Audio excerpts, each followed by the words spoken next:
As we begin, hi everybody. I'd like to ask some of you to move forward so we don't have this big gap here, and somebody come sit up on the stage on this altar place so I'm not so alone.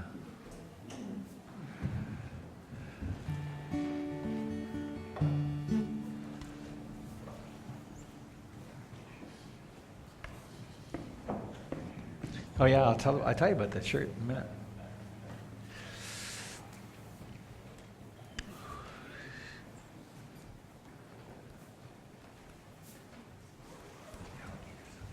There's alligators, right? 2. Hey, it's Lev. We need someone over here. Come on up. It means you can't, well, you can still fall asleep. I mean, I fall asleep sitting here, so why couldn't you? Yay! I feel much better now. Thank you. Should have brought you what? I should have brought my instrument. Right, what is it? Viola. Ooh, good idea. All right. Well, let me find my... Please join me in turning off your various connections to the great distractor, Wi-Fi off.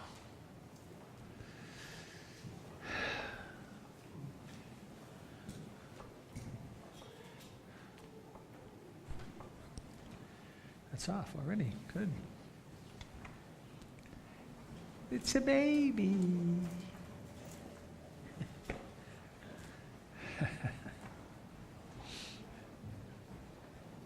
Oh, maybe no, get it on here.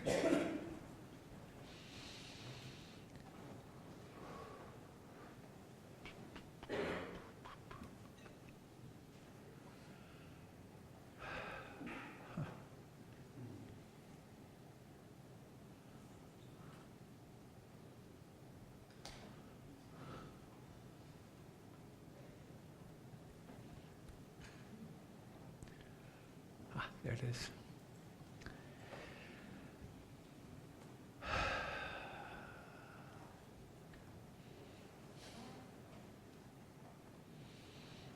T+2 and counting.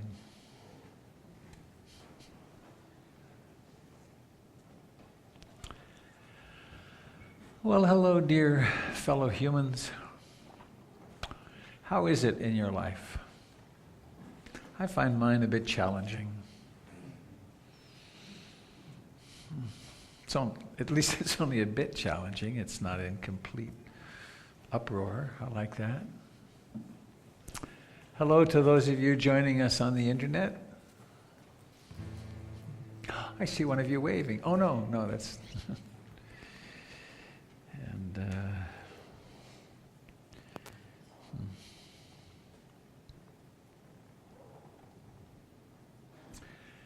I wonder, Rod and Connie, if you're watching from Arizona somewhere, nice of you to check in. 2 of our members are off on a 6-week odyssey of bird watching and nature being. This is in the wrong spot. Well, anybody here for the first time? Raise your hand if so. 1, 2, 3, 4, 5, 6, 7. My goodness. What are you doing here? Don't you know this is an elite closed group? No, we're kind of wide open and inviting, and I hope you, as I like to say this to you folks that are here for the first time, not only do I hope you find this useful, and I hope it transforms your life. And if this community doesn't really grab you, then please look on, because there is in Portland a community that would fit you really well, because we have representatives of the world's spiritual traditions here from almost every tradition on the planet. And it's the worthy goal, I think, finding a spiritual path and then walking it open-heartedly as best we can. Our plan for today, just in case anyone doesn't know this, we have 4 devices back there for the hearing impaired. If you have any difficulty hearing or understanding, especially those of you sitting up here, sometimes from here forward the acoustics are pretty bad sometimes. But they're there, I think they're charged. And what we'll do is we'll do a little refuge in the Buddha Dharma Sangha here to start, and then I'll do a guided meditation, then I will go be with the kids for a little while, and Jim Dalton will lead you in some conscious movement, Qigong. Then I'll come back, or we'll have Avi do some announcements. I think Avi's here somewhere, maybe in his office. And then I'll be giving a talk today. And one thread of that talk is I had the blessing, the absolute blessing of a week by myself at the beach 2 weeks ago. And I haven't sat in this seat since then. And I had some very interesting realizations there about practice and also about the news and the toxic impact of the news, because I was without it for a week and I'm still fairly without it. And my plan is to remain pretty fairly without it. And I have some description of my experience of that, and I hope you'll find it useful. And also some talking about the Dharma and activism and the practice of enemy images, which comes from Marshall Rosenberg. And the song that I'm going to sing later, the end of it goes like this. Hang on here. I don't usually do it starting at the end.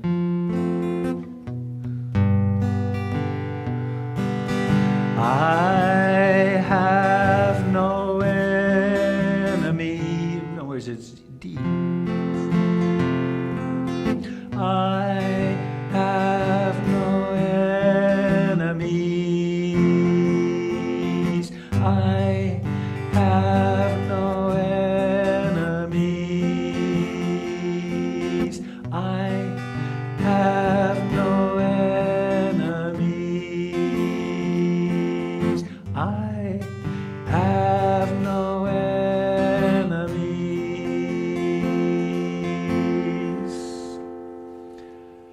A little repetitive. But what an aspiration. I have no enemies. What would our lives be like if we realized that the commandment from Jesus, love thy neighbor as thyself, wasn't a metaphor, but it was really to see the other, including every other, as yourself? How would that change how we deal with ourselves and with each other and with those that in our minds, and the media is wonderful about this, we construe as enemies? So that's what the Dharma talk's going to be about. About sounded rather Canadian there for a moment. Can't let my guard down and be caught. So I invite you to join me in this refuge chant. The Buddha wasn't a Buddhist, and he didn't teach Buddhism. He taught the Dharma, which is the way things are. The way if we practice being awake, if we practice being mindful and noticing what's happening really clearly beyond our fantasies and ideas, and that's refuge in the Buddha, being awake. And then if we, with that awakeness, examine our direct experience, not our imagined experience and not what we've been told we should experience, but if we experience this is what's happening now, that's the Dharma.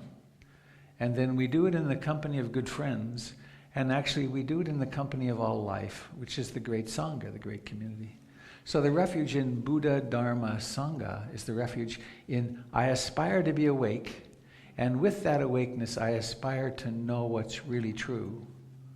And I do it in the company of my fellow beings here on the earth, and those who aspire to awakening with me. So let's see how this goes.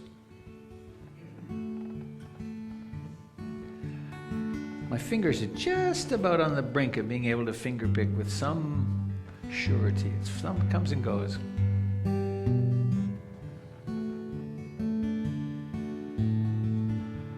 I take refuge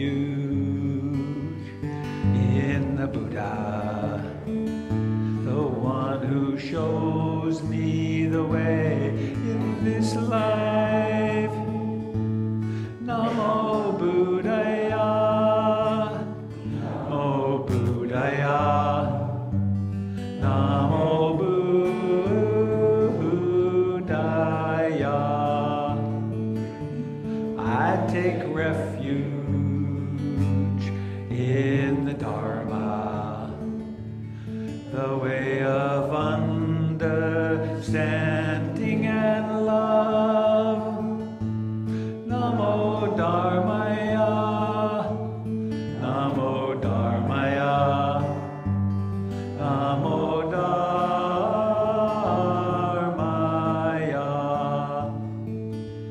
I take refuge in the Sangha, the community of mindful harmony.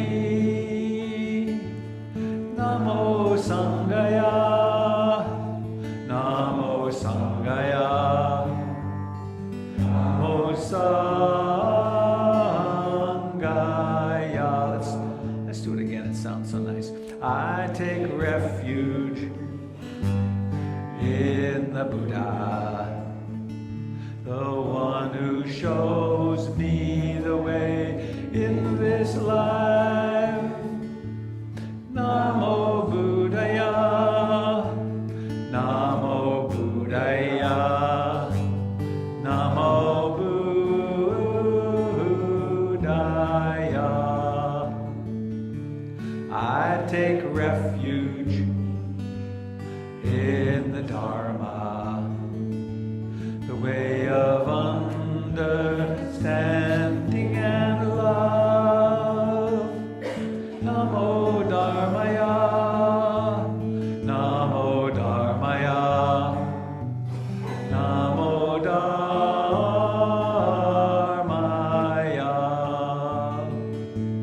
I take refuge in the Sangha, the community of mindful harmony. Namo Sanghaya, Namo Sanghaya, Namo Sanghaya.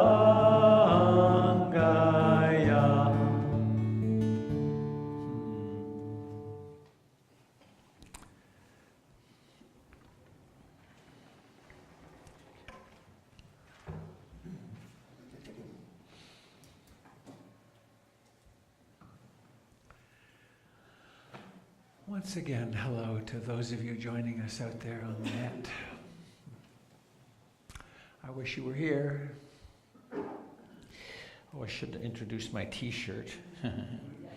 This t-shirt was made by a woman named Linda Sibio, who's a long-time Ruth Denison student who lives in the desert out in north of Joshua Tree, where Ruth Denison's center was and continues to be without her. And she made a series of t-shirts, images and then t-shirts of the Eightfold Path.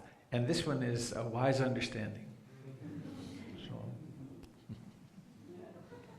funny. But to Linda. Hi, Linda. Okay, so let's do what human beings have done now for thousands of years, which is to stop.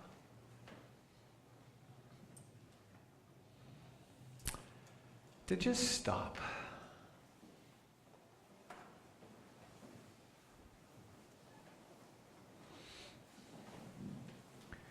It's relatively easy to stop the body. The mind, however, has a mind of its own. It's got a lot of momentum. And so, one thing, and this is particularly for those of you that are here for the first time, let's let go of the really bad understanding of meditation that it means stopping your mind or getting a silent mind. People think I have to have a silent mind to succeed, to do it right. That's simply not true. The great development that happens over time is the realization that the mind really isn't personal. The mind will think whatever it thinks. And fortunately, we don't have to identify with it. We don't have to take everything it says and does seriously. It's been conditioned with a lot of malware, including self-hatred, including enemy images, including all kinds of things. So we come to a different relationship to the mind, and we do that through the development of mindfulness, which is awareness, and concentration, and a handful of other capacities we have. And it's remarkably simple as a practice. Not so easy, but simple. So, first thing is to notice that we can bring awareness into the body, to notice that the body is touching the chair.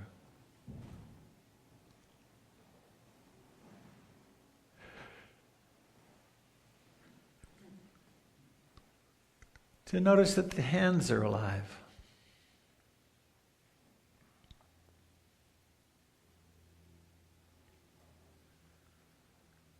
To notice that the face is alive. And we notice this aliveness because we can feel it. It's tingling, vibrating, warm, cool.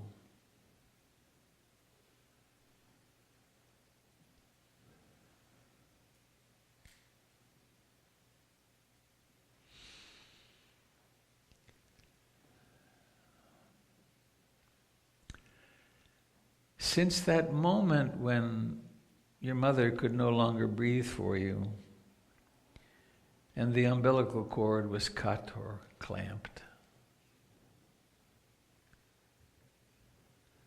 you've been participating in this mystery of life very actively through breathing. And this will continue for as long as your body lives. And we can use this actual experience of breathing as a very precious home base.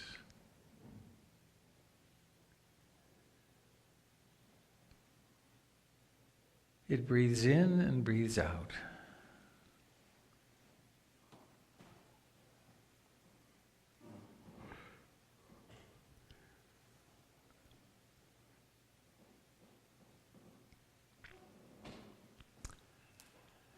And it really does breathe itself, doesn't it? You don't have to help it. If you had to help it, you probably wouldn't be here. You would have been distracted and died.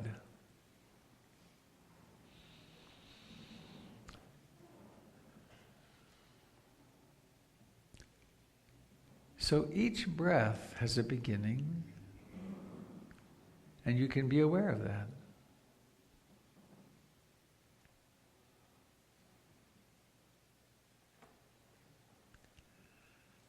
After beginning, there's an expansion, a ballooning of the chest and abdomen.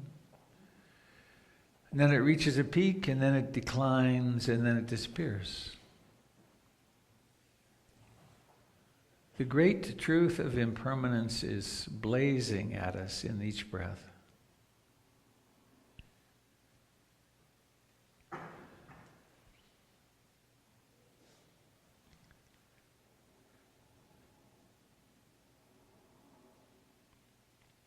If you've learned some form of special breathing, diaphragmatic breathing or this or that, when it comes to meditation, just let it go. Just let your body breathe.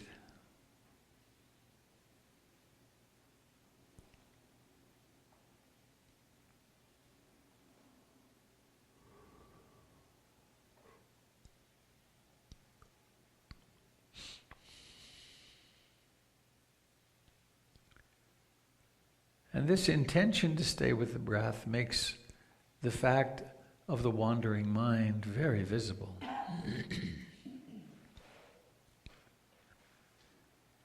So when awareness illuminates the wandering mind, simply come home to breathing. And it doesn't really matter whether your mind wanders for 1/10 of a second or 10 seconds or 5 minutes. Because at some point, awareness lights up. This is the Buddha, this is that which is awake.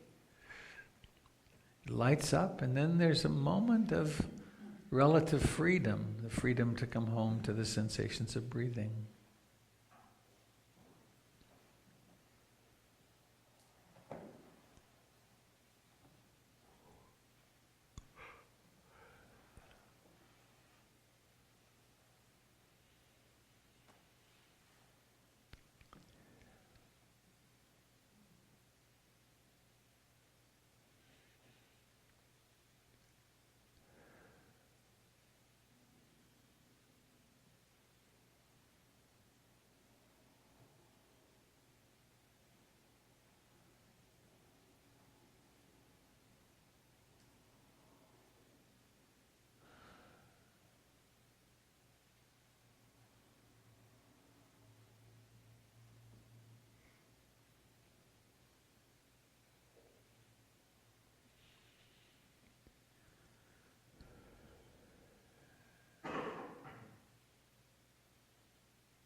It could be sort of hard to believe that such a simple practice could be so potent.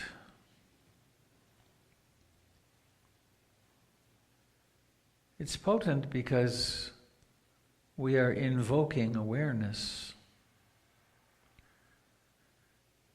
And then what we could call the trance of personality or the trance of everyday life becomes visible, sometimes for the first time.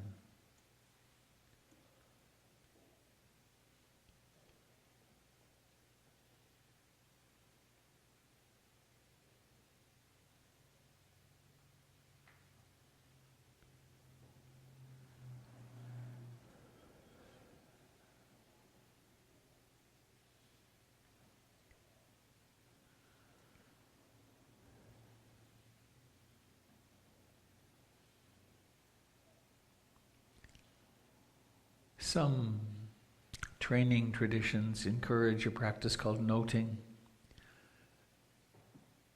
attending to the rising and falling of the chest and abdomen. The noting would be rising, rising, falling, falling. And then wandering, wandering, returning, rising, falling.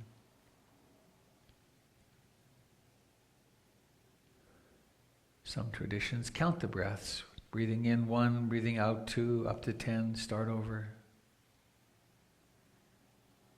There are any number of strategies.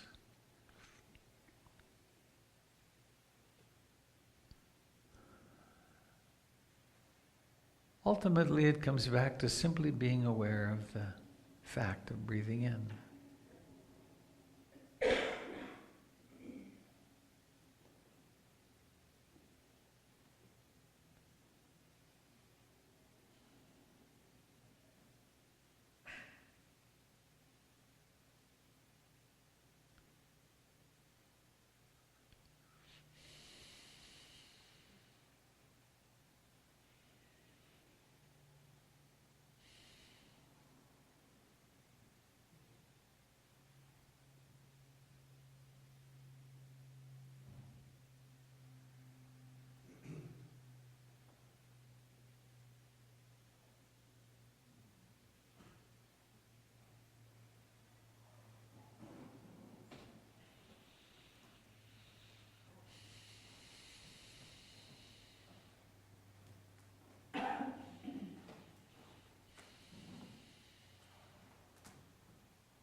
Another way of saying I have no enemies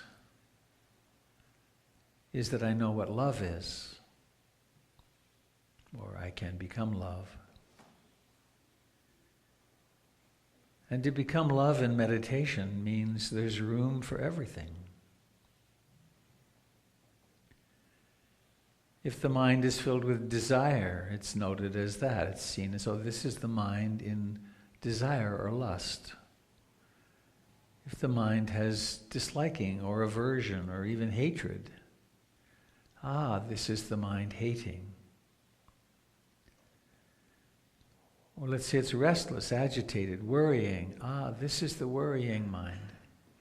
This is what a worrying mind is like. No wonder there's so much suffering in the world. Or this is a dull, sleepy, sloth and torpor mind. Or this is a mind with doubt, wondering why I'm doing this, or can I do this, or does this work? Or maybe it's a mind colored strongly or moderately by an emotion.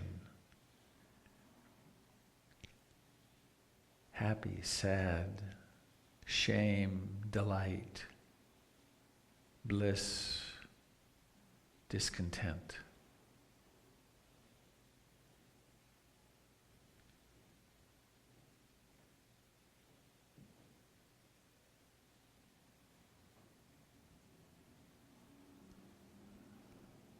No matter what's happening in the mind,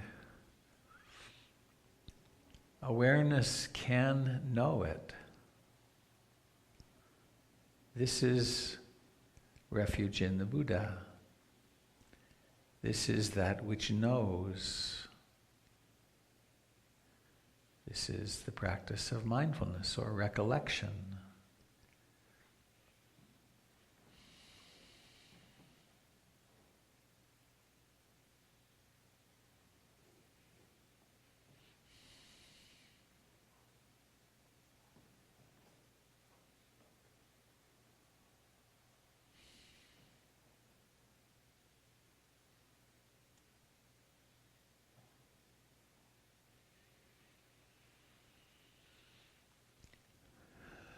It can be such a relief to not be on the self-improvement wagon.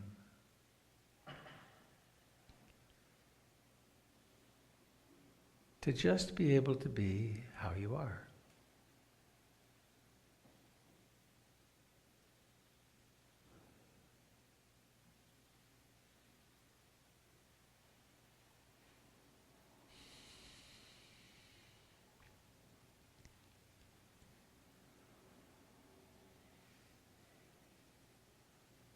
To notice that the body breathes in and breathes out all by itself.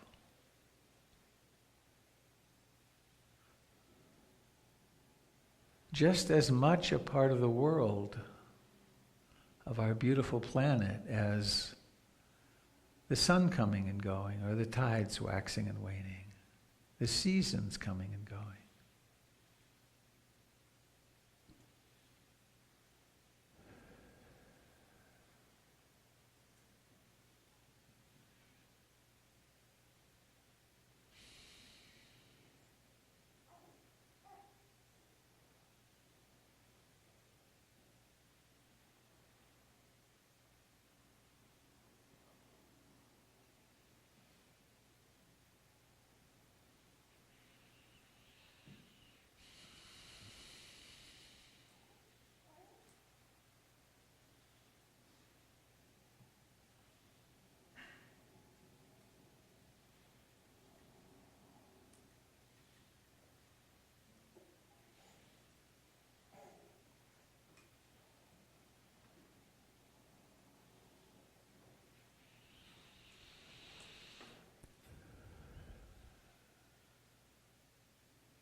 in addition to mindfulness and concentration,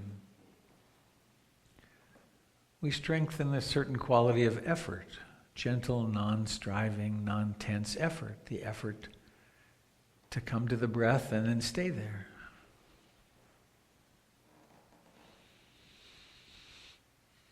A certain quality of tranquility sometimes arises,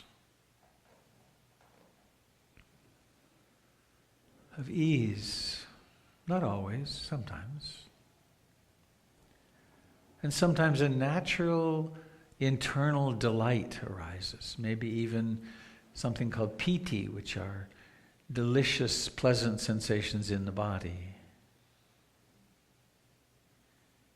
Sometimes we're working hard with the hindrances of greed and hatred and so on. Other times, and increasingly, we cultivate great ease, but not through repressing anything,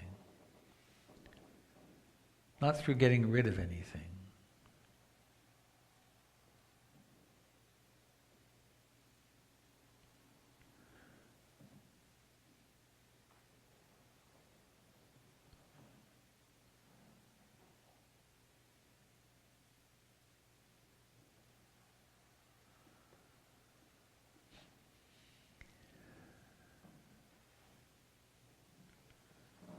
And noticing how each breath comes out of nowhere. Doesn't exist, and then it does.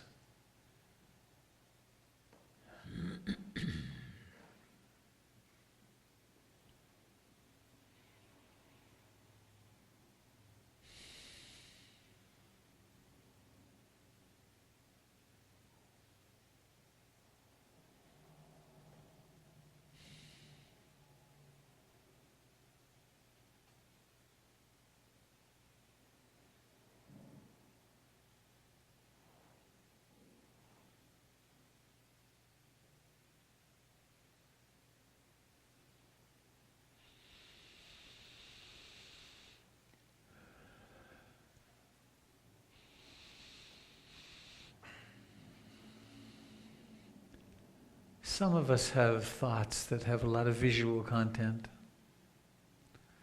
Others, it's auditory. Some, it's kind of kinesthetic. Doesn't matter how thoughts manifest.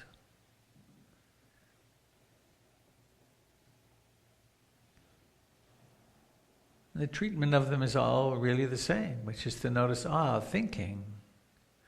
There's that thought. That's worrying. Back to the breath. Oh, that's jealousy. Back to the breath.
might notice also how this breath might be a deep one, the next one might be a shallow one. They might have quite a different rhythm one from another. So we pay attention to the details of our life experience, using the breath as an anchor for this formal training part.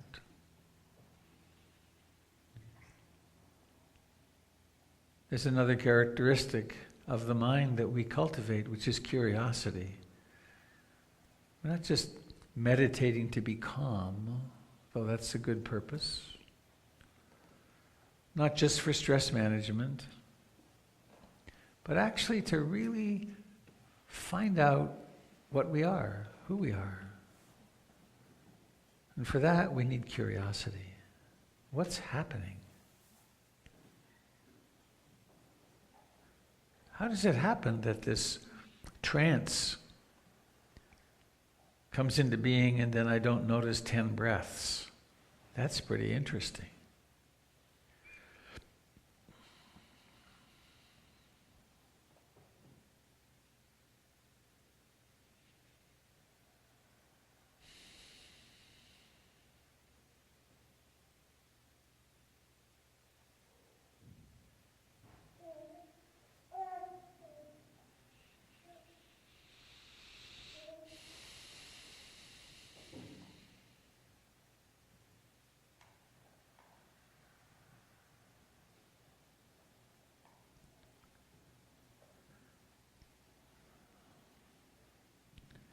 And now, as we come close to the end of this period of training the heart-mind, take a moment to feel the life in your feet and legs, in your hands and arms, your pelvis and abdomen and torso, your back.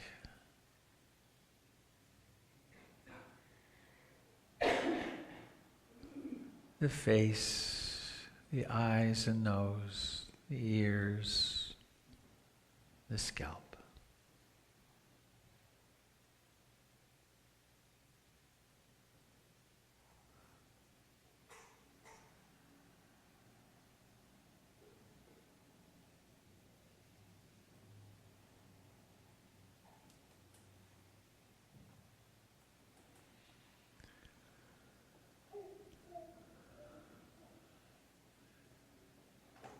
Hearing this voice, some subtle sounds of a young one of us.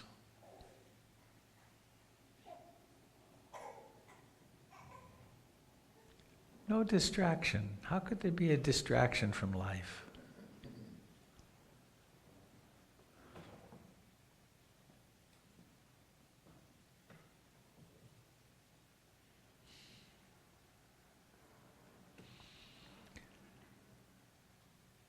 And now a little experiment in intention, karma. The intention to allow your eyes to open and then to notice that intention exists, and then there's a slight effort involved, and then letting the eyelids open. And notice how seeing miraculously starts. There are visual objects, there's light, there's an intact eye, and consciousness, seeing, hearing.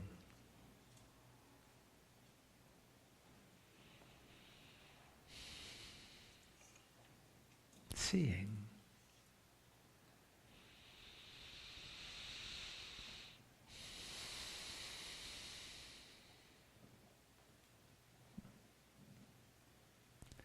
Seeing. Then we can experiment with the intention to let the eyes close, and then notice how seeing winks out, objects disappear. And then they reappear with the eyes opening.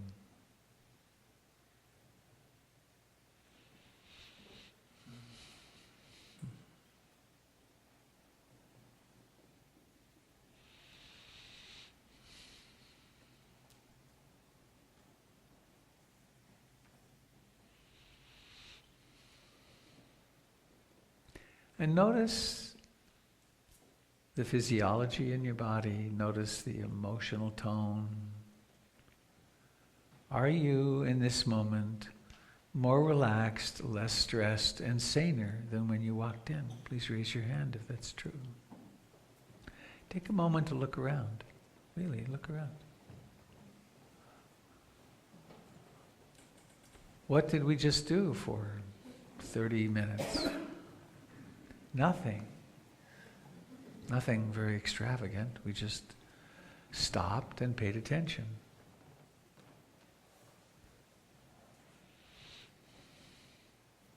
If you did this for half an hour a day and walked for half an hour a day, your health would be remarkably better.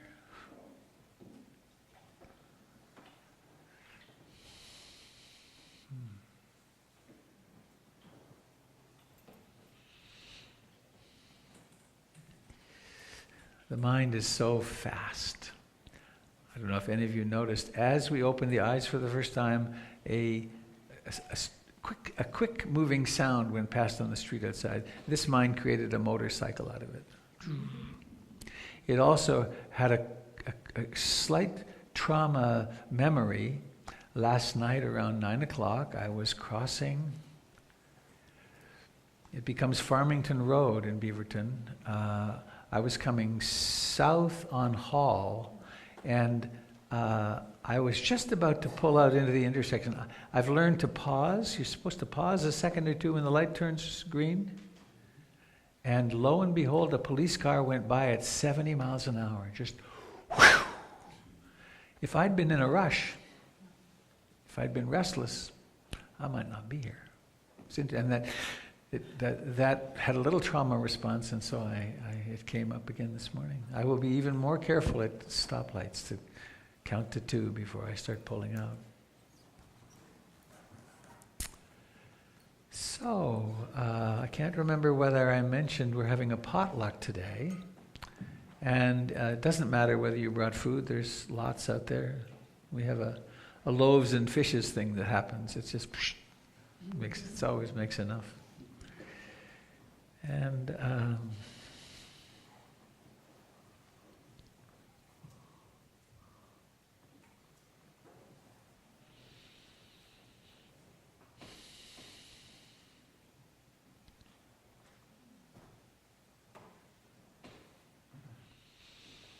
wow, this mind went pretty quiet. So maybe, is the physical form still capable of leading Qigong?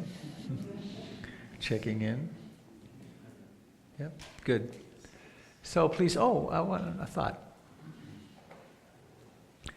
Unless where you're going in the next hour is really important, stick around for the Dharma talk. See what happens. Have the experiment of that.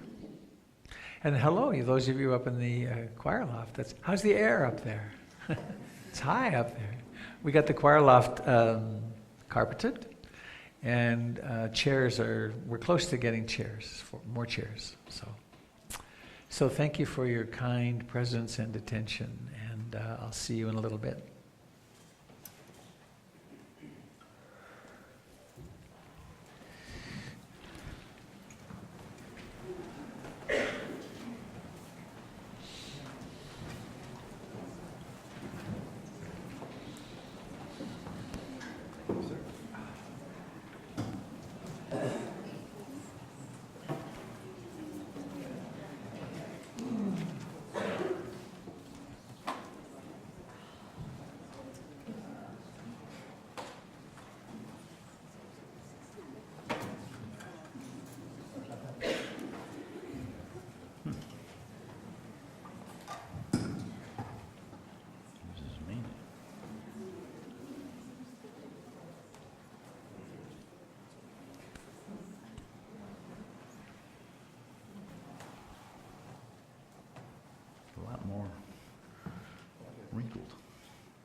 get rid of that heckler. Out.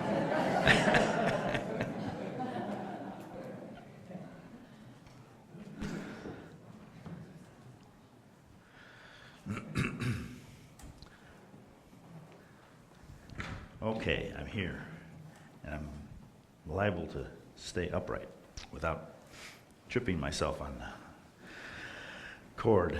So I'm in touch with my feet. I hope you are. And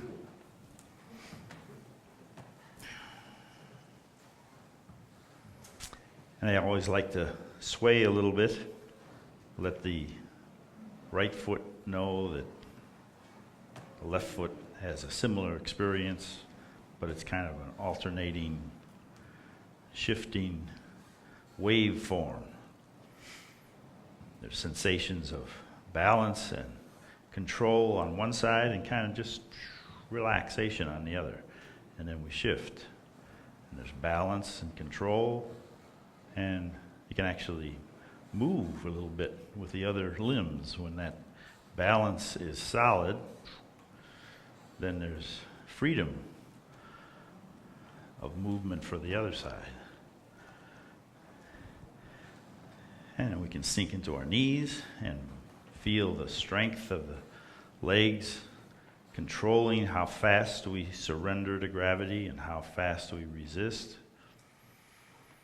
We have this ability to set up a rhythm and match it to our breath, as if we were drawing energy out of the earth with each inhale and rising up with the body in harmony with the breath. So it's not just the breath, it's not just the knees and the legs, it's this harmony that emerges. Where did it come from? It wasn't there before. Now there's a harmony. So sinking a little lower, letting the arms rise too. There's more sensations supporting this rhythm. Stretching in different areas of the shoulder, and elbow bends, the wrist bends. It's as if we're drawing energy out of a creek and pouring it into our legs. A little waterfall right here. So how does that feel when we have a thought form like that? It's not just sensations in the limbs, but kind of a harmonious thought form, pouring energy into the legs. Lifting and opening. Watching how you need to adjust.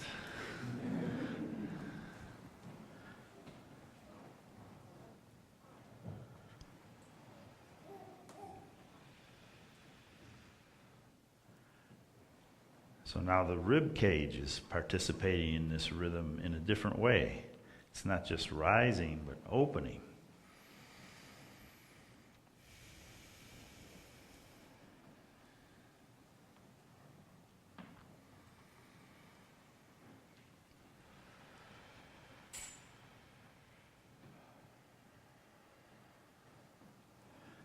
And I'm painting another picture, a rainbow up above.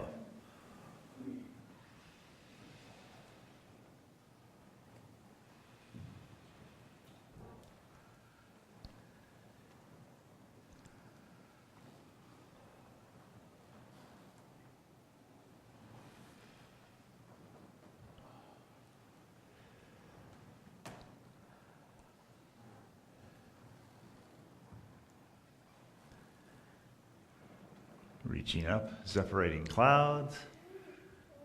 We sink across the wrists, come up the center, and separate clouds.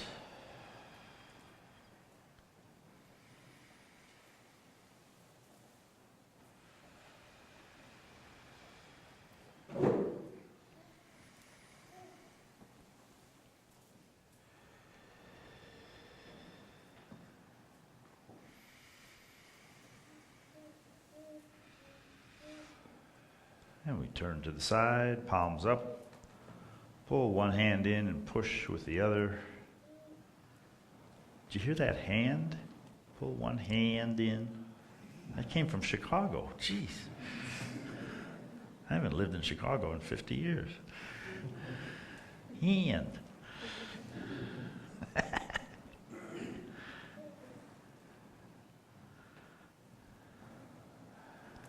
Bring the arms back and turn the shoulders as far as is comfortable and harmless for you.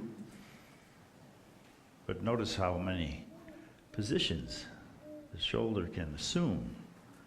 Just the idea of a big water wheel.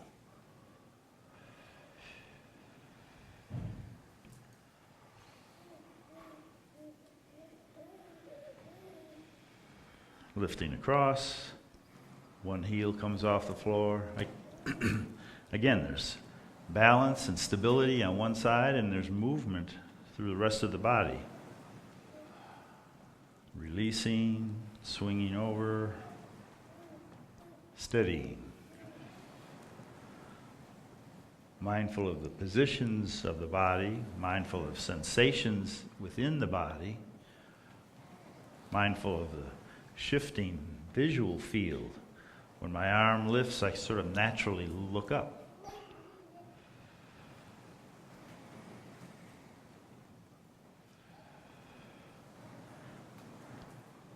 And then another image, gazing at the moon.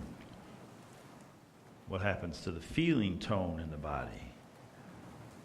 Exploring for the image of a crescent moon, a full moon.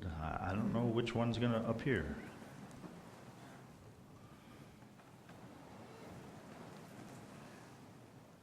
So exploring with the body.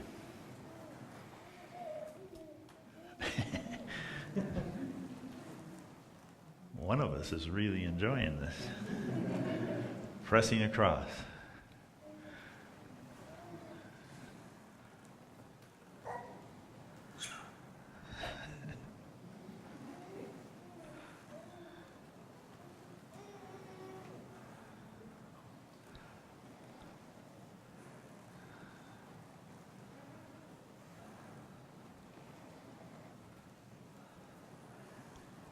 And then my favorite move is cloud hands, where we reach across, let one hand face the earth, one hand look in, then switch, and let the upper hand be the cloud moving across the sky in harmony with the shadow on the earth.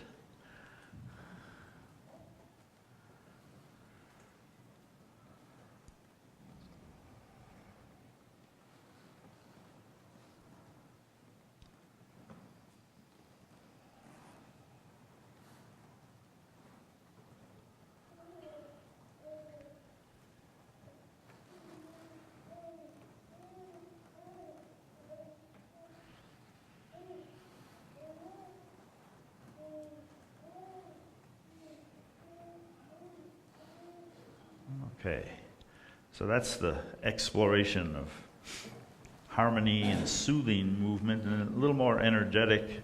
We'll shift the weight forward and splash in the sea and rock back and open the arms and put a little more energy into the form, watching the mood of the body change. New rhythm. Riding the waves.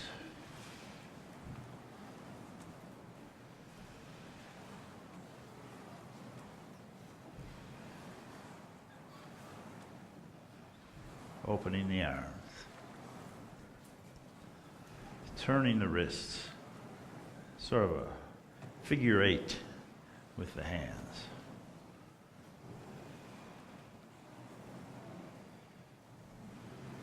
And back to the center. We step out to the other side and repeat the forms. Again, noticing the mood in addition to the sensations. Watching the breath maybe deepen. Riding the waves. Hearing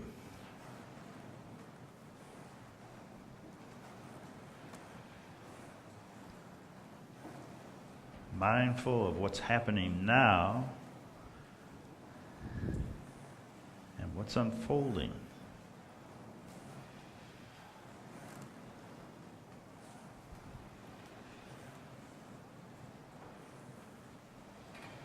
And then that ends. That's a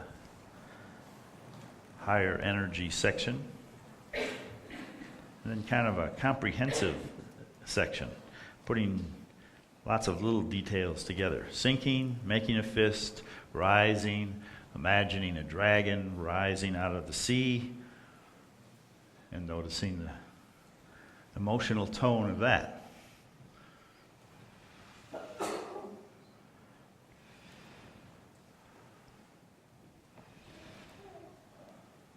Spreading the wings, lifting up off the heels, soaring with the crane and the heron.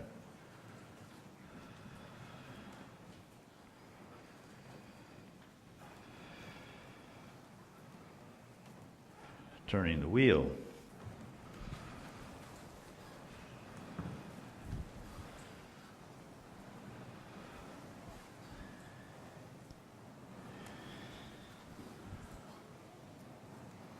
Changing direction.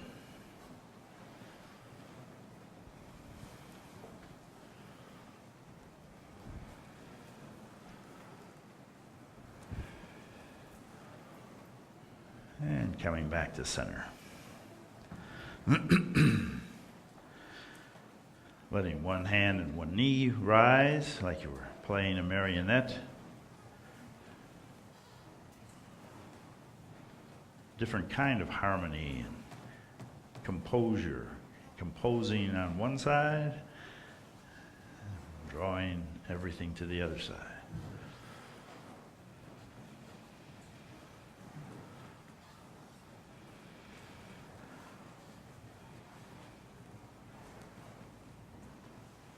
And then coming back to the center,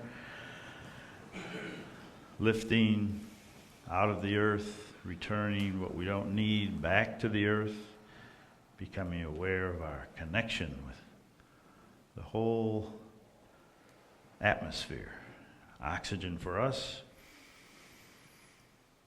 carbon dioxide for the plant world, a perfect blending of needs and wants, gifts.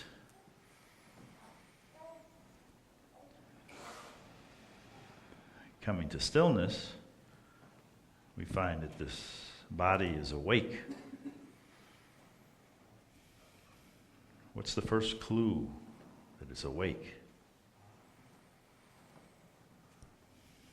There are predominant sensations, habitual anchors that we use. I usually come back to the feet. I'm not lifting, I'm not shifting the weight, I'm not experimenting with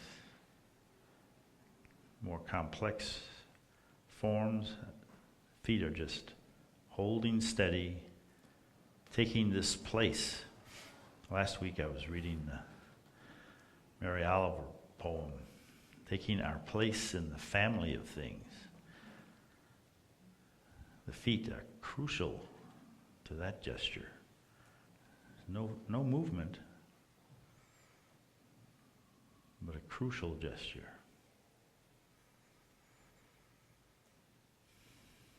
And then sinking, reaching out one more time to gather all this experience into a unity, a composed harmony, learning about mindfulness on all these different levels.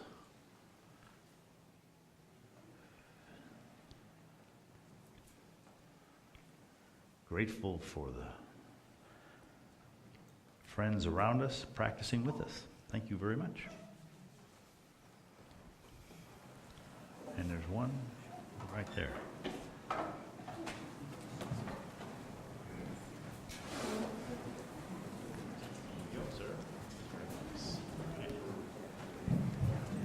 Okay, good idea.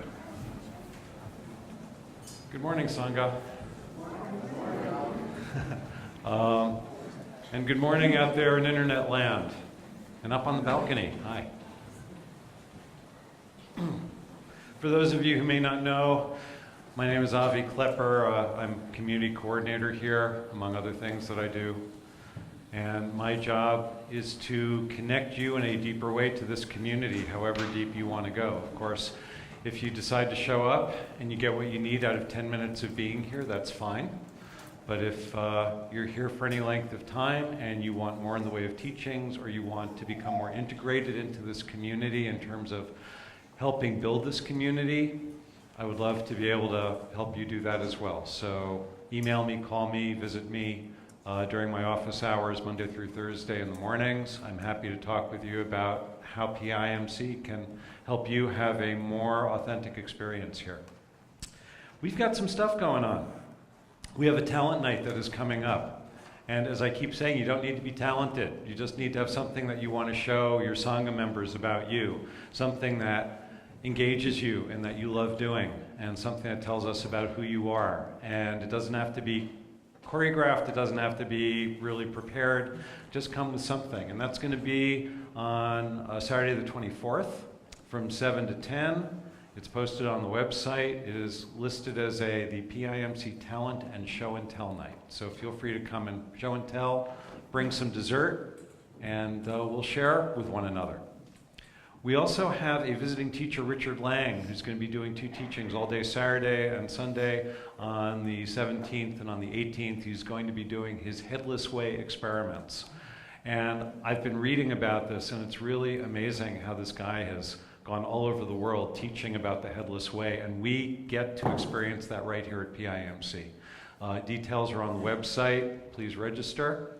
And then we are going to have the one final thing that's coming up that I know about. We're going to have a world premiere of a movie created by a Sangha member, Jim Cassidy. His documentary is called A Most Convenient Convergence. It takes off where it continues where Al Gore's Inconvenient Truth left off, and it talks about the use of carbon dioxide and ways that we can go forward in terms of saving the environment. That's going to be on March 2nd from 7 to 9, $5 at the door, and it's really neat that he wants PIMC to be the place where he's going to reveal that to the world. You know that we run on energy. There might have been some mention about Dana before, but we also run on volunteer energy. If you want to get deeper into this community and get to know your Sangha members, volunteering here and helping with all the things that need to be done to support this community continuing is a great thing to do. If you would feel called to volunteer, you can see Kirsten, our volunteer coordinator. Kirsten, are you here? Kirsten is in the back. Or you can see me, or you can ask me where Kirsten is and I can point her out to you. Let's see. Still looking for somebody from Vancouver who can do a car share arrangement with Peter, who lives up in Vancouver, who comes here on a somewhat regular basis. I haven't heard from him that he's found anybody, and I'll just keep announcing it and we'll see what happens. Let's see. We have 5 weekly sits per week. If this is the mothership of all the sits that we do, but if you also prefer something that is maybe a little bit more intimate and a little bit smaller, we have those too on Tuesdays and Thursdays, and if you would like information about that, please go to the website. We also have, we create a framework for spiritual friends groups.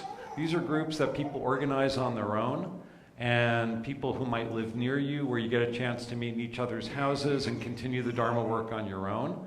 And if you have any interest in joining an existing one, they're on the website under community. If you have an interest in starting one in your area, because there are plenty of areas that are not served by spiritual friends groups, please come and see me, and I'd be happy to get you started on making that happen. And then the final thing is our ongoing project to help the Transitions Project. Right here, this chest over here, we accept donations every week to help homeless people and marginalized communities get back on track. Anything that you can offer that you don't need anymore is welcome. And our Our Sangha member, Michael, takes them to the Transitions Project every week, and I know that these things are very much appreciated. Teachers, Dharma talks. Today, who's doing Dharma consults? I'm sorry. Dharma consults? Anybody? Apparently there are.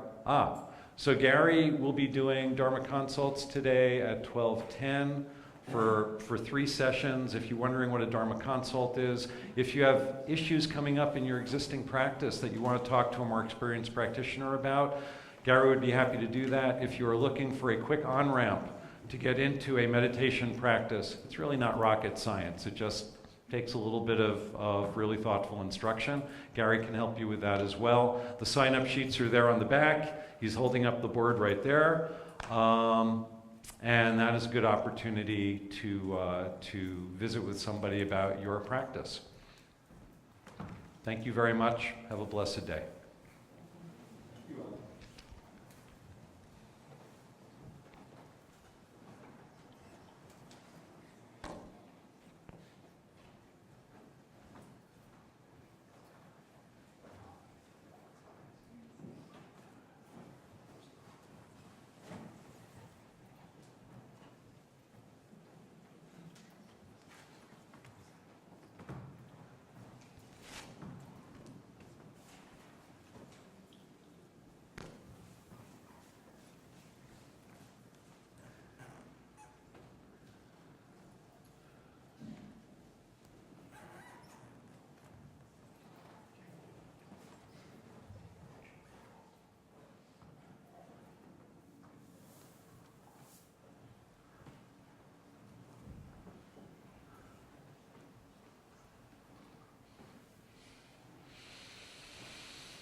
I wish each of you could sit in this chair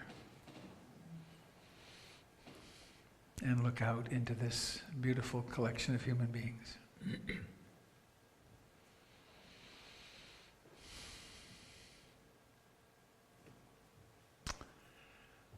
I want to try a little experiment with you by way of further inviting you to join Richard Lang here next week. If you're looking toward this person,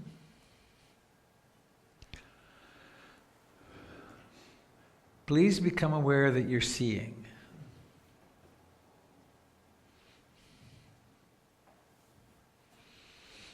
And notice, well, let's do this. This is one of the early experiments he'll do.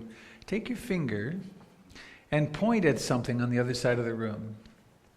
And maybe say its name, like I'm going to say window, and then fan, and then another couple of things. Actually point. It's very useful to point. And then to point closer, maybe the floor, and then knee, and then chest, and then point here where other people would see your eyes. What is your actual experience of that which the finger points at? It's a little easier without glasses. Glasses tend to create an object. At what are you pointing when you point? And generally we would say, well, I'm pointing at my face. But do you experience face, or do you actually experience a knowing, a capacity of awareness? Because that's what's there. Similarly, if you look at this face, if you pay attention to this, do you have a face in this interaction? I don't have a face talking to you. I have you.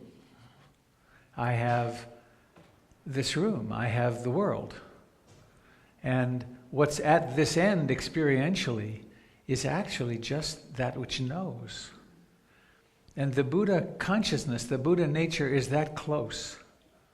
Most of us practice with the notion that maybe someday if I'm good enough and I meditate hard and maybe I have to go to Burma and practice as a monk or a nun or something, maybe then I'll have the experience of being present or awake.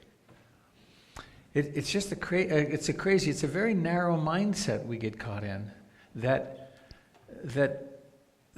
which is awake is here now. The awareness of the universe is brilliantly shining in you, in us, right now.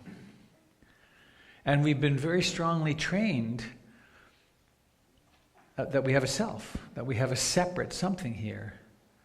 And it's possible in a heartbeat to realize, oh, actually, what I am is this that knows. And Richard is a marvelous teacher of this. The workshop on next Saturday is 9 to 9. And you don't have to come from the whole thing, but you can't come for part.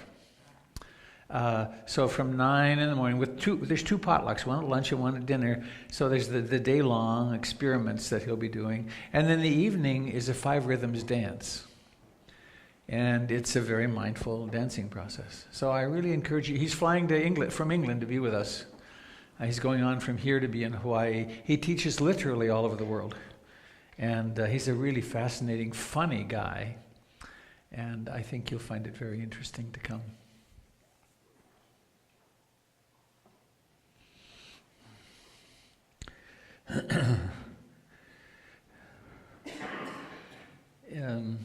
I don't know if Avi spoke about Donna, supporting the community financially. It's a very important thing to be helping with. But there's another way we just realized in our Teachers' Council on Sunday or Friday night, which is you can support PIMC by writing a review on Google, on Yelp, or on, where's the other one? Facebook, yeah. If you're having a good time and would like to comment on it, that people read those things. I don't myself, but people really do. My wife is so into reading reviews. She reads reviews on recipes. It's interesting. You might want to let people know that all of our reviews are authentic. We don't pay for fake reviews. We don't. Ça va sans dire, n'est-ce pas? Goes without saying. Yeah. Okay. So, how's the time? Oh, okay, good.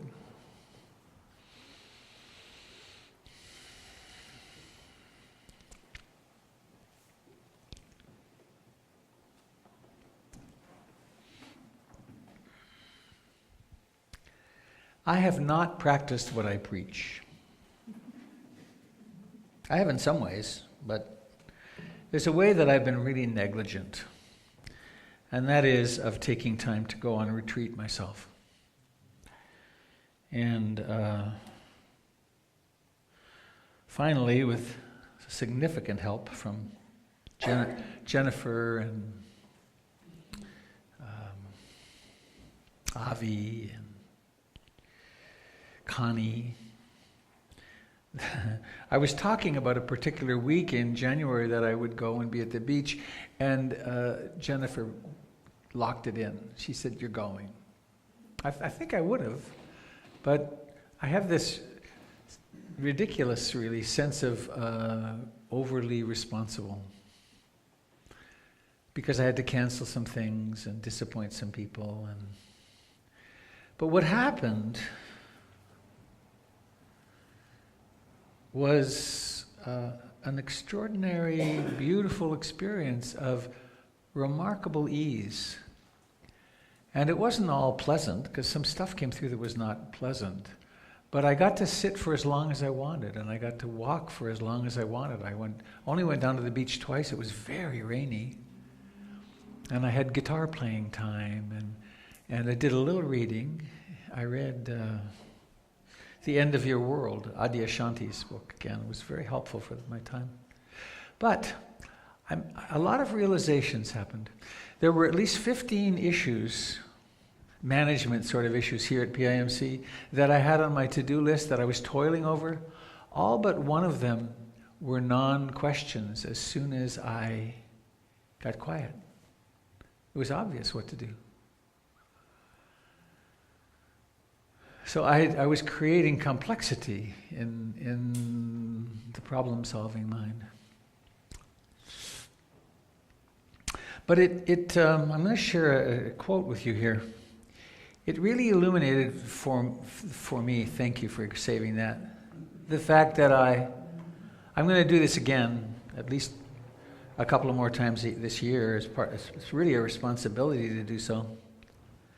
But I'm going to share this quote that I came across this quote actually on the bulletin board at Cloud Mountain Retreat Center 20-some years ago. And I read it and I looked away. Because I knew, in retrospect, I knew that if I really took it to heart, I would have to change my life. You know how such things are. And then, it's funny, I feel just a little background of teariness as about a year ago, I remembered it. It was like, oh, what? That was that quote. It took me 30 seconds with the memory of Thomas Merton and then a bit of the quote, and this is what popped up. If it'll do it. Nothing. It was, there it is. There is a pervasive form of contemporary violence to which the idealist most easily succumbs: activism and overwork. The rush and pressure of modern life are a form, perhaps the most common form, of its innate violence. To allow oneself to be carried away by a multitude of conflicting concerns, to surrender to too many demands, to commit oneself to too many projects, to want to help everyone and everything is to succumb to violence. The frenzy of our activism neutralizes our work for peace. It destroys our own inner capacity for peace. It destroys the fruitfulness of our own work because it kills the root of inner wisdom which makes work fruitful.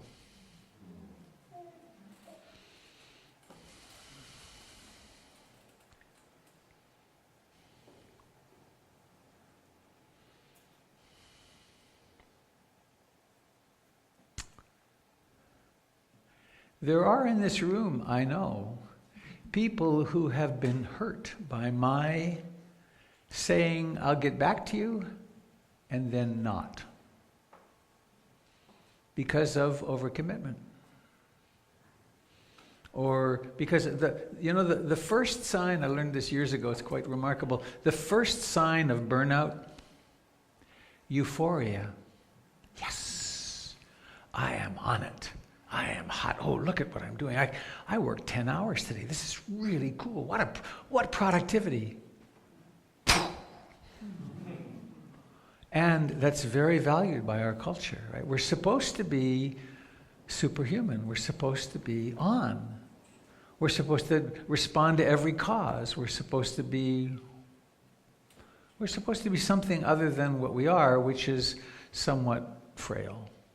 I'm going to ask Avi, I already did actually, to send this out on the listserv today. This and a couple of other things. So,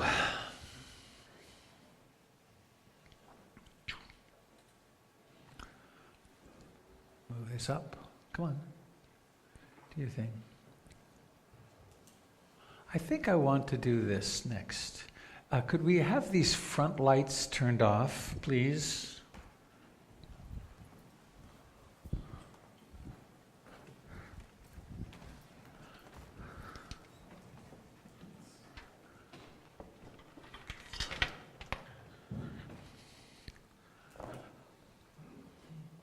One of my great heroes in this life is a woman named Joanna Macy.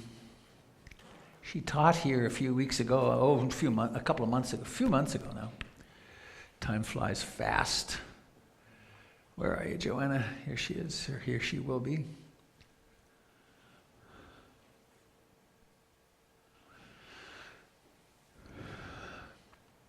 And I want to play this in this context and see what you think. Welcome to the first episode of the Active Hope Show. I'm Chris Johnston, and with my co-author Joanna Macy, we wrote Active Hope to draw together insights and practices that help us give our best response to the crisis of sustainability unfolding in our world. One of the core insights is that our ability to respond is shaped by the stories woven into our view of reality. If we want to be empowered and inspired, we need stories that are empowering and inspiring. So here Joanna tells one that we both draw strength from.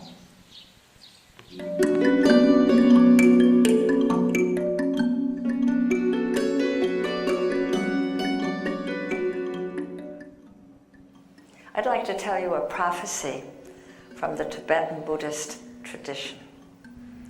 It's called The Coming of the Kingdom of Shambhala, and it is 12 centuries old. This is a particular version of the prophecy embedded in the Kalachakra Tantra. And it was given to me by my dear friend, Dharma brother, Dugu Chogyal Rinpoche of the community of Tashijong in India. When I heard it, I realized that the term Shambhala warrior is a metaphor for what in Buddhism is understood to be the Bodhisattva. The Bodhisattva is the hero in the Buddhist tradition. And because the core teaching of the Lord Buddha is the radical inter-existence of all things, if one person has the capacity to be a bodhisattva, then others do too. So let me tell you this prophecy. I'm going to aim it at the bodhisattva inside you. Listen to it as if it were about you, as if you realized it were about you. And I'm giving it to you pretty much in the language I received it from Dugu Chogyal Rinpoche.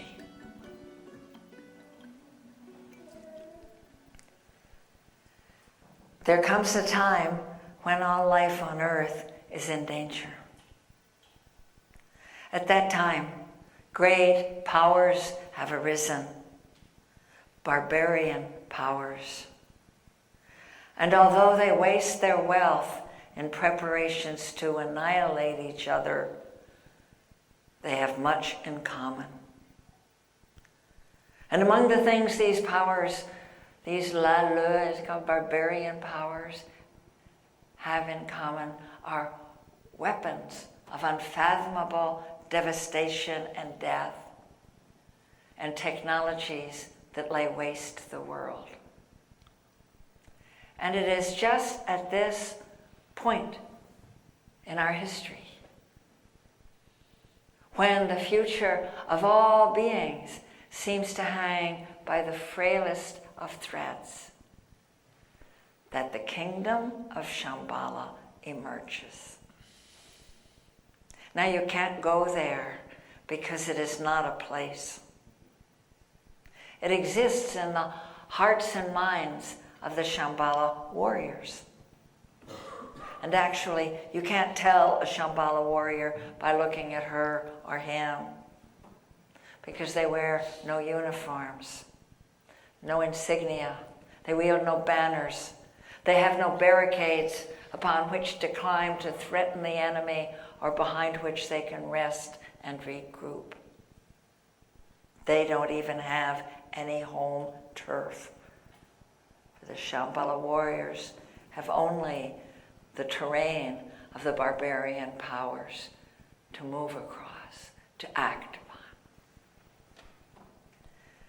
Now the time is coming, Dugu Chogyal Rinpoche said to me, when great courage is required of the Shambhala warriors. Moral courage and physical courage. And that's because they are going to go right into the heart of the barbarian powers to dismantle their weapons. They're going to go into the pits and citadels where the weapons are made and deployed. They're going to go into the corridors of power where the decisions are made to dismantle the weapons in every sense of the word. Now mark this, said Chuja Rinpoche to me.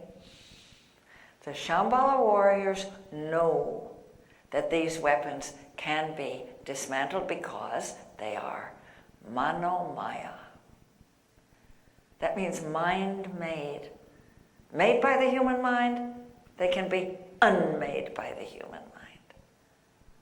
Because the dangers that face us are not brought upon us by some satanic deity or some evil extraterrestrial force or some unchangeable preordained fate. They arise out of our relationships and habits, out of our priorities. They are made by the human mind. They can be unmade by the human mind. So, he said, now is the time the Shambhala warriors go into training. How do they train? I asked. They train in the use of 2 implements, he said. Actually used the word weapons.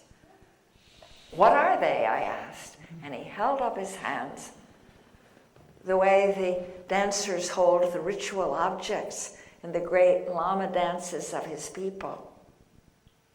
And he said, one is compassion, and the other is insight into the radical interdependence of all phenomena.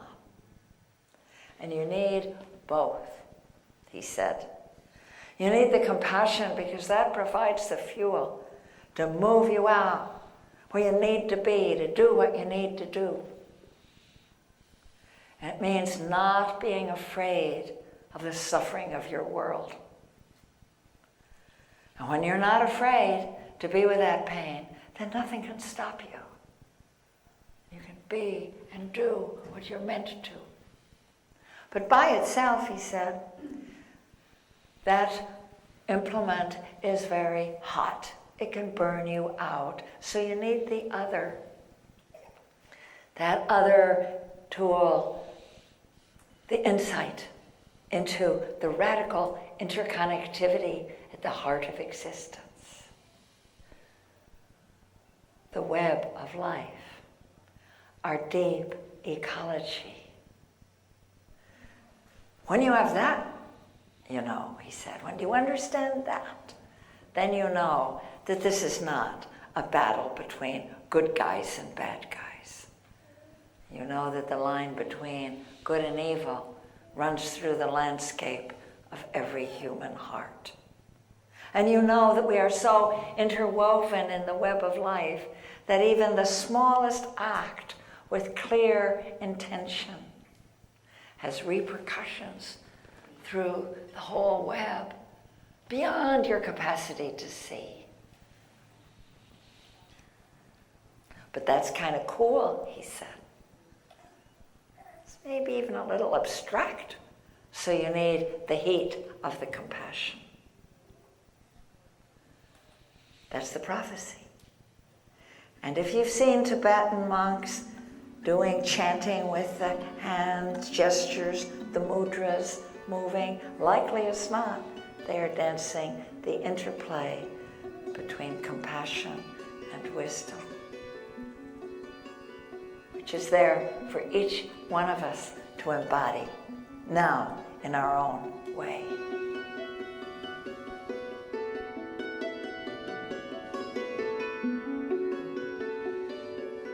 Could we have the lights back on, please?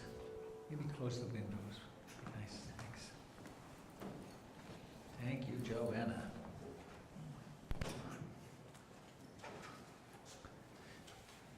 Mark, would you push the power button twice, please?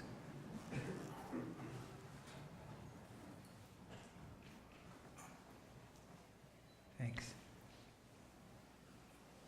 Okay.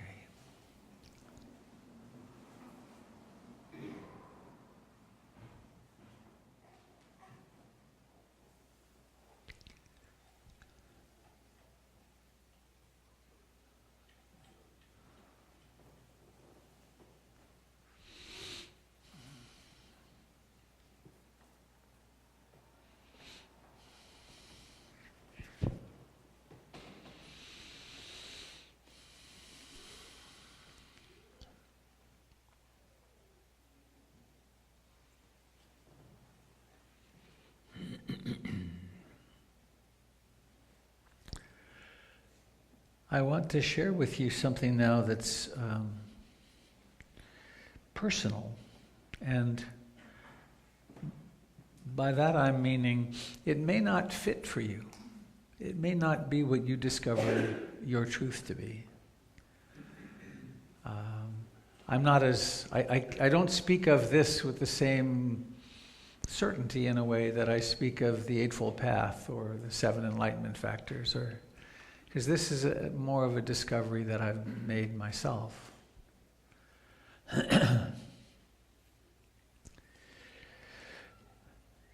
By having a news fast, I discovered something about the news for me that is rather, for me, it was rather shocking. Somehow I just hadn't quite seen it before. And what I discovered is that when I connect in with the news, it creates a story. It's a soap opera. And it creates a story out of which I create a reality. And then I believe that there are people somewhere who actually are doing that, and that I have to have an opinion about. I have reaction about. And I discovered that it's a way that this separate self constructs itself. And one of the particular patterns is something called enemy images. It creates enemy images. There are the bad people whose values don't match mine, and there are the good people whose values do match mine. And a long time ago, 40 years ago, 50 years ago, 45 years ago, I spent a year, one Wednesday night or Tuesday night a week, with a fellow called Marshall McLuhan, who was the wise media person. He's the fellow who said the medium is the message. And he pointed out that the media, American, Western media, what we think of as the news media, their purpose is not to provide news. Their purpose is to sell products. And in order to sell products, the way he did it, he had a copy. You remember the New York Times used to be 2 inches thick.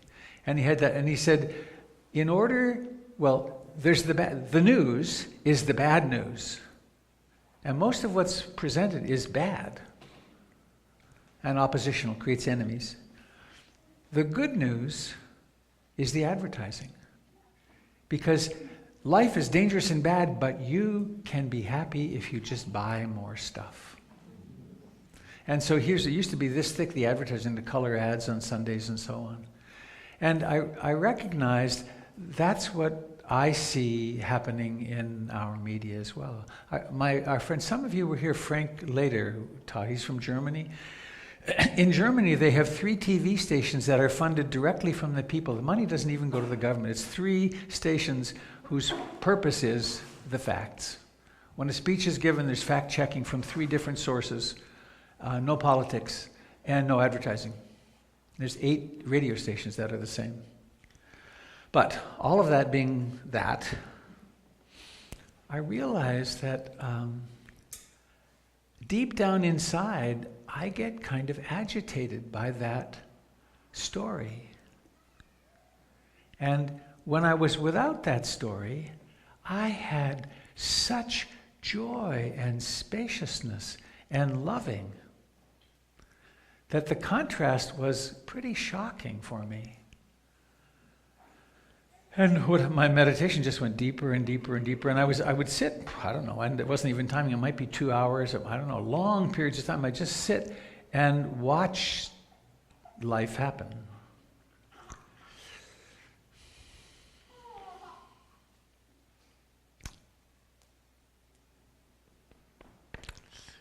It's a piece I'm missing just now. Oh yeah, well, do it this way.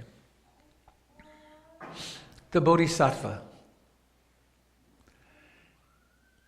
How shall I live my life? How shall I respond to these challenging times.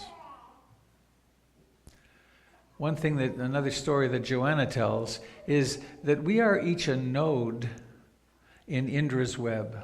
It's a Hindu image. That there is this infinite, vast universe, and then there are these little nodes of consciousness that take birth. And in this room, there's 110 or so, and out there on the internet, hello again. And for a little time, there's this energy coalesces as matter, and then there's a little piece of conscious matter. And we're each absolutely intimately connected in that web, which means that every single action that we do affects the web. Not the internet, but the web of life. So that what happens in this body in terms of its viscera, in terms of its thoughts, in terms of its intentions, in terms of its emotions, in terms of its self-hatred or self-love or loving of others and so on, it's affecting everything. And I've said for years, and I've believed it for years, but I got it at a deeper level, the single most important thing, I believe, that each of us does is to take responsibility for our own inner life. To have half an hour or an hour a day in which we really do attend and notice, oh, there's self-hatred. Well, hatred is hatred. So why not open to love? Any parts of ourselves that we have rejection of, we're rejecting the world. And most of us have a lot of that. Some of us also, we all have some degree of trauma. You don't get out of childhood being born, but you don't get out of childhood without some degree of interpersonal trauma. To take responsibility for that so that the wake we leave behind us isn't always colored by that particular trauma. I just remembered a friend of mine who spent a few weeks on a Greenpeace boat years ago, Greenpeace, one of the ships, and he said he'd never been around a group of such angry, hating people in his life. Because they were out there going to stick it to those Japanese. And he got off as quickly as he could, because that was not what he had anticipated. But the motivation was that. So we can have that inside ourselves, or we can, and toward ourselves. So, this is a question that's come up very often in our community and with individuals coming with the shifting that's happened in our own politics here in the last year. What can I do? And a lot of us have gone into, I'm hopeless, I'm despairing, I don't know what to do. And one possible reason for that is we've taken on a bigger bite than we can possibly digest. So what Joanna suggests, and this comes up in her teachings in a variety of ways, is we're part of the web, and we are responsible for the part of the web that we can reach. And if something happens right here in the web, I need to take care of it. If something's happening in my family in the web, then I'm responsible for that. If something's happening in whatever Stephen Covey called it, my zone of influence, that's where I need to focus, because that's where I have an impact. When Bangladesh is 1/3 underwater, or when the floods, when Afghanistan is being blasted again, these places that I've been, when the news hits me of them, it always affects me. Though our news doesn't talk about them much because they don't matter. But what can I do about flooding in Bangladesh? What can I do about pretty primitive little boys in Washington, D.C., treating each other really badly and fighting over their ideology? There's not much that I discover that I can do. It's beyond my realm of influence. And what I've discovered is if I stay tied up in that, the very realm in which I have influence suffers, because I'm preoccupied with a planetary problem that's not really mine. It affects me, but I become incapable of acting skillfully because I'm upset about something that's beyond my capacity. Now, if we come back to Joanna, there's the one hand which is compassion, and then the hand of radical interdependence of all things. That everything's interrelated. And some of it I can influence directly, and some of it I can influence most effectively through the quality of peace in my own heart. I've talked to a lot of people in this community in this last year who are really overwhelmed and not doing so well. Actually, a lot of depression and anxiety, and one thing, an observation that I make is that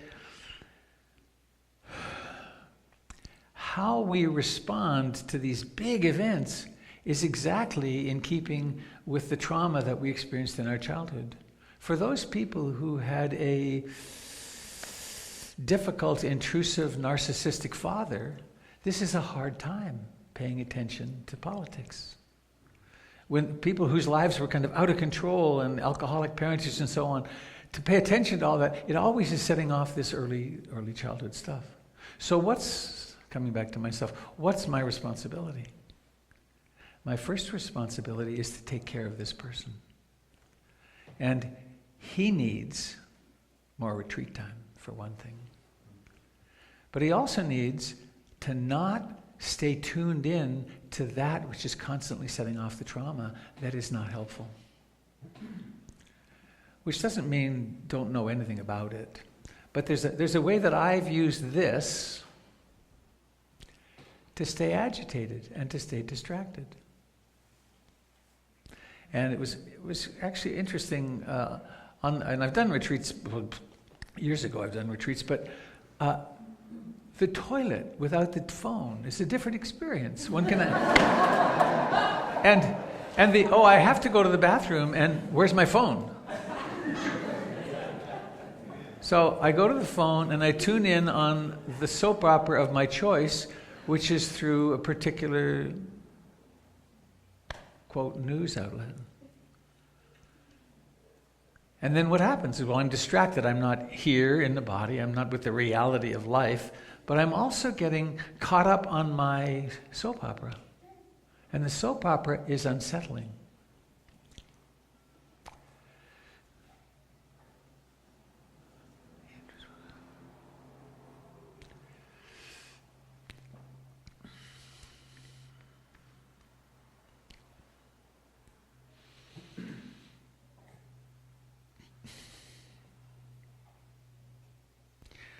Something happened in Europe and Asia about 2,500 years ago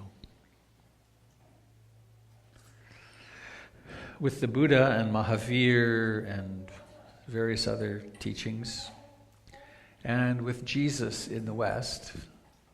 And years ago I read a really interesting book called The Rise of the West, and one of the main themes is the land bridge. The communication between Asia and Europe has always been, it's been very big. Like Jesus didn't have to go to Asia to run into Buddhist ideas. There were Buddhist monks in the Middle East at the time of Jesus. There's a whole, one of my favorite books of Buddhist teachings is The Questions of King Menander of Greece, whose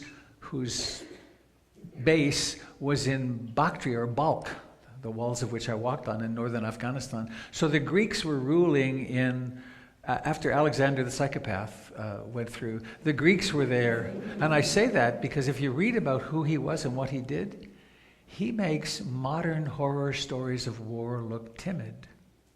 He was not a great person, he was a conqueror.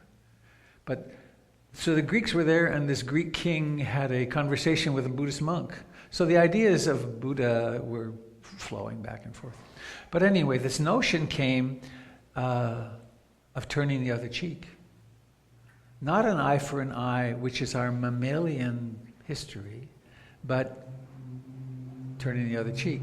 At the same time as the Buddha and the Bodhisattva notion came up, that really, if we're going to become more fully who we are as humans, compassion is the answer. Compassion and learning how to learn, of course, to defend oneself, but to not always be out to get revenge. And revenge runs pretty deep in us. That's why in the Brahma Viharas there's love, compassion, sympathetic joy, and equanimity. Sympathetic joy is the answer to jealousy. Right? Oh, you're having success? Well, I'll delight in it. I'll get a contact high off your success. And hatred so easily turns to the desire for revenge. Gandhi said, with an eye for an eye for an eye makes the whole world blind. So, one of the things that I've observed, it's not my personal observation, but it became more clear and clear, that our media are based on enemy images.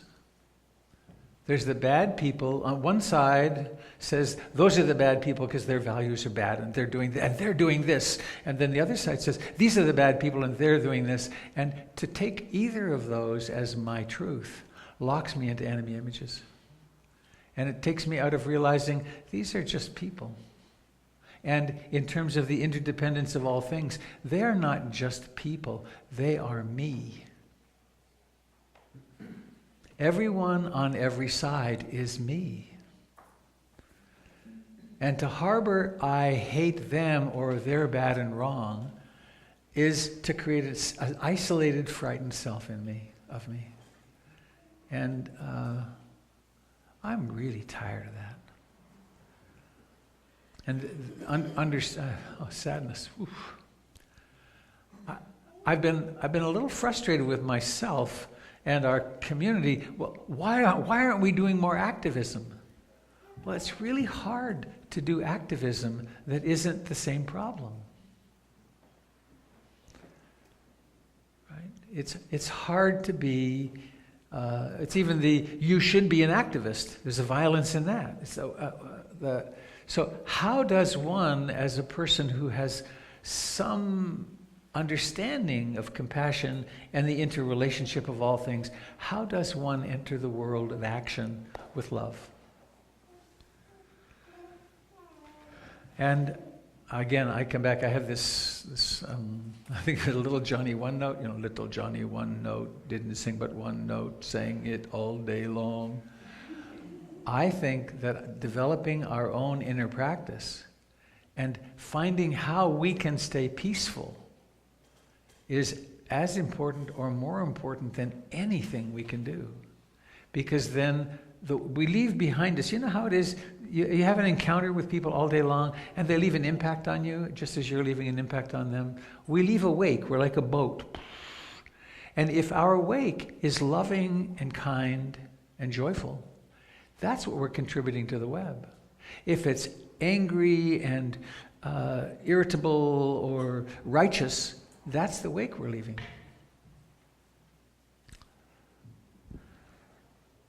There's a quote I have here from Father Dorotheus of the Desert Fathers, 11th century, maybe, no, earlier, more like the 3rd century or 4th. Over whatever you have to do, even if it be very urgent and demands great care, I would not have you argue or be agitated, for rest assured, everything you do, be it great or small, is but 1/8 of the problem, whereas to keep one's state undisturbed, even if thereby one should fail to accomplish the task, is the other 7/8. So if you are busy at some task and wish to do so perfectly, try to accomplish it, which constitutes 1/8. If, however, in order to accomplish your task, you would inevitably carried away and harm yourself or another by arguing with them, you should not lose 7 for the sake of preserving 1/8. The medium is the message. Peace is the way. There's no way to peace. Peace is the way. I think that may be it. From the Great Way, to set up what you like against what you dislike is the disease of the mind. Okay, one more thing. Yay.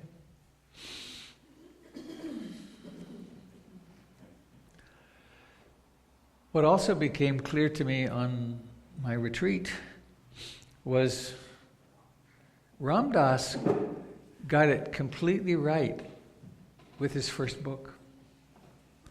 The entirety of the spiritual path is be here now. The sophisticated teachings of Buddhism, the Four Noble Truths and the Eightfold Path and the 12 Steps of Dependent Origination and the precepts and et cetera, that incredible, there are so many beautiful tools. They're all there for one purpose. They help us be here now. They help us understand that the action of this moment conditions the next moment, and therefore this moment is of super importance. So to be here now requires me to not be lost in the trances of enemy imaging, to not be lost in the fantasies that are created of the world. I have enough fantasies of my own, coming out of my own childhood.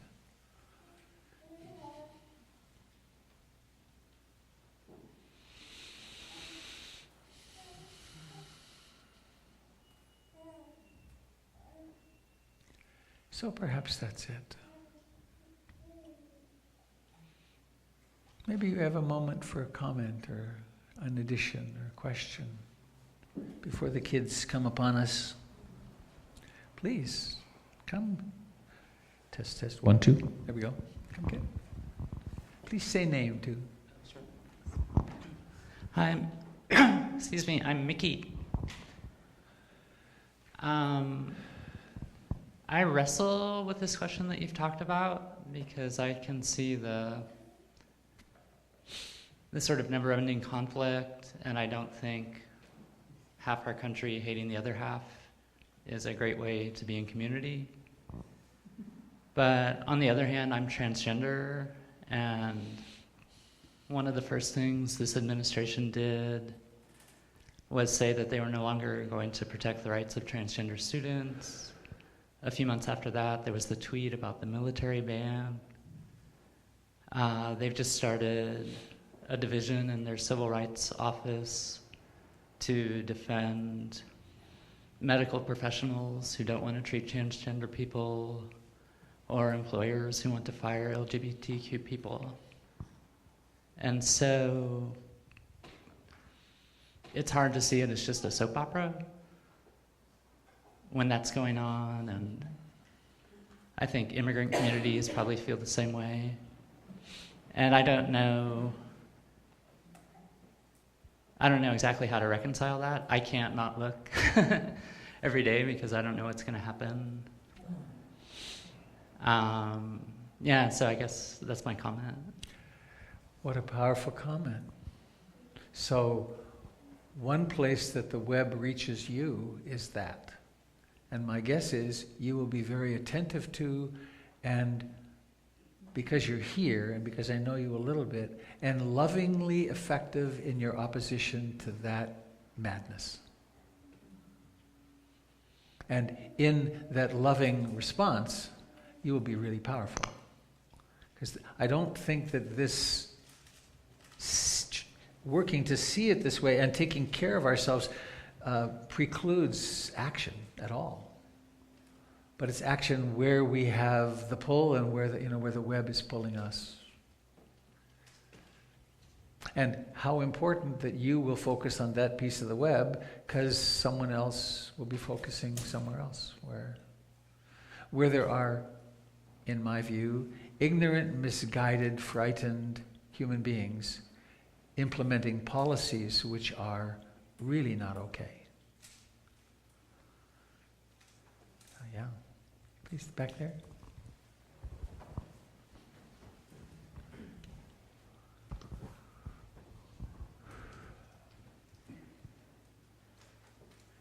Hi, my name is Natalie, and I very much agree with not seeing others as the enemy, not the us-them attitude, although I fall into that just about every day that I hear Ryan Zinke's name. But you know, I think of... Could you hold the mic a little closer? I think of Thich Nhat Hanh's poem, Call Me By My True Name. Yes. Where, you know, we are everyone. And I have a little bit of trouble about the definition of defining one's sphere of influence, because I think if we really feel and know that interconnection, then we are the Rohingya and we are the migrants crossing the Mediterranean.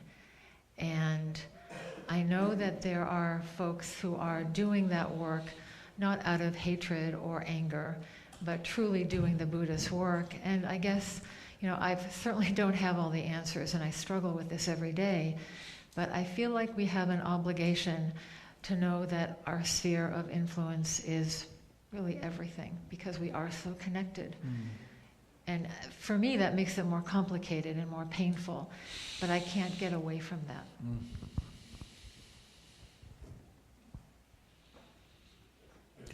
Yeah, it's a very challenging dilemma. Depending upon what news sources I plug into. For a time, I was plugging into Al Jazeera and the German media, English media, and the British media, and they cover completely different things. And around the world, there are so many tragedies happening. It's just endless. It's endless. And so I get really overwhelmed, but I don't disagree at all with you that those, I mean, the Rohingya have a special resonance for me, because that Burmese monk that might as well be Hermann Goering, who is preaching from a Dharma seat today that it's a good thing to kill Muslims, that has a certain resonance with me too. It's like, and there's no structure in Burmese Buddhism to stop him. And yet, to know about that is important for me, and I can't hang out there a lot because I can't influence it. But I know it's there, that one in particular. I think we need to get the kids in. So thank you for that comment, though. Very much useful. So please come and make a big circle and come and have some potluck.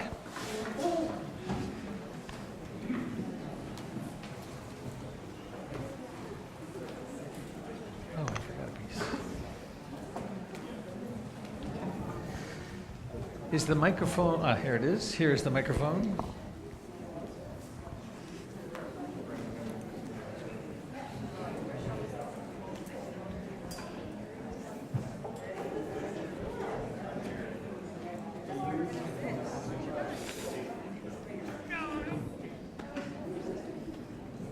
Hi.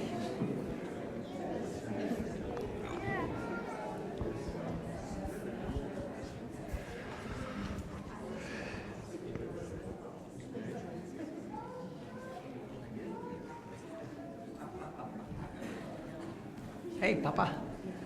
Hi. Hi, Tara.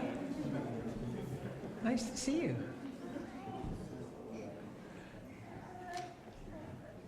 Is he squeezing you too hard? A little bit, I think. You're making a squeaky toy sound. You're not? Okay. All right.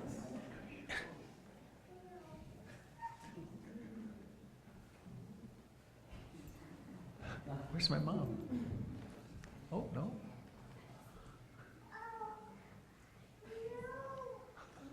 So, please find a hand to hold if you want. May I hold your hand, sweetie? Nope. An elbow? A bump elbow? All right, that's enough. So, may I hold your hand? Oops.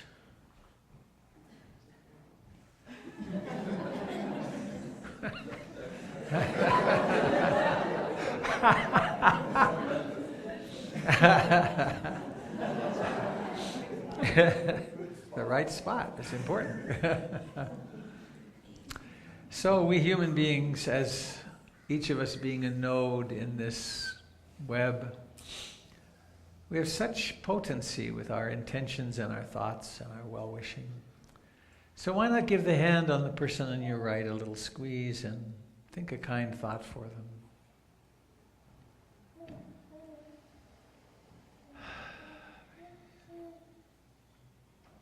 And then the person on your left giving that hand a squeeze.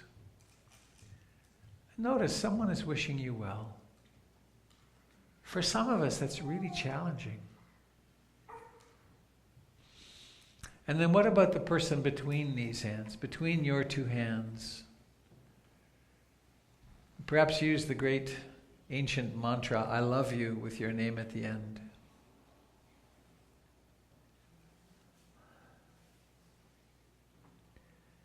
And now extending this blessing to everyone in this room.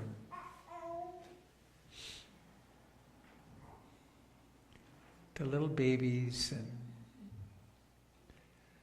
children of all ages, adults, elders,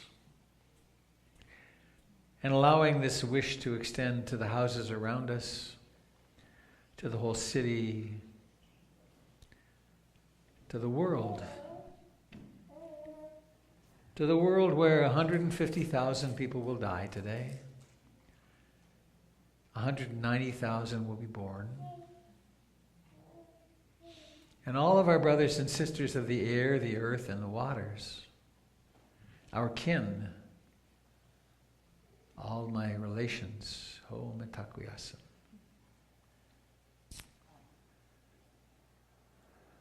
So we are each a little node of consciousness in this vast web. And now we have the ancient ritual of may all beings be happy 3 times. Who is doing it? Maya. Oh, the 2 of you? These 2? Oh, come on over here, sweetie. Oh, here. All right, you ready? You want to hold it? You can both hold it. There you go. When you're ready, it's may all beings be happy, okay? May all Beings be happy. May all beings be happy.